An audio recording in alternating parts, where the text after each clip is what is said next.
Python లో code రాసి ఒక టేబుల్ ని ఎలా క్రియేట్ చేయాలో తెలుసా? 21 days లో 21 Python programs covering all concepts లో ఈరోజు 20. ఈరోజు ప్రోగ్రామ్ లోకి వెళ్తే to write a Python program to demonstrate different ways of creating pandas data frames. ఒక టేబుల్ క్రియేట్ చేయాలంటే దానికి రోస్ కాలమ్స్ కావాలి. దాన్ని ఇన్బిల్డ్ గా స్టోర్ చేయబడిందే పాండాస్ డేటా ఫ్రేమ్స్ అనమాట. ఈ పాండాస్ డేటా ఫ్రేమ్స్ యూజ్ చేసుకుని టేబుల్ ని ఎలా క్రియేట్ చేయాలో చూద్దాం.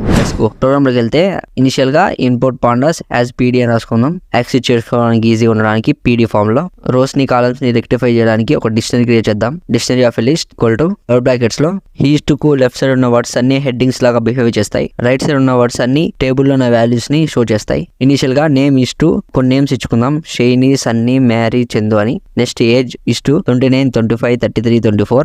డిపార్ట్మెంట్ కూడా HR, finance, marketing, IT. Left side ఉండేటన్ని హెడ్డింగ్స్, రైట్ సైడ్ ఉన్నవన్నీ టేబుల్ లో ఉన్న నేమ్స్. ఇప్పటి వరకు క్లాస్ క్రియేట్ చేసి ఎన్ని రాసాము. క్లాస్ క్రియేట్ చేసిన దాన్ని ఆబ్జెక్ట్ లో షో చేయాలి డేటా ఫ్రేమ్ యూజ్ చేసుకుంటూ. అందుకు df1 equal to pd dot data frame dictionary of list. Next print df1 చేస్తే టేబుల్ ప్రింట్ అయిపోతుంది. అవుట్పుట్ చూస్తే ఒక టేబుల్ అయితే ఫామ్ అయిపోతుంది. ఇలాగా పైథాన్ కోడ్ రాసి టేబుల్ క్రియేట్ చేయడం. కంటెంట్ నచ్చితే ఫాలో చేయడం మర్చిపోకు. See you in next video.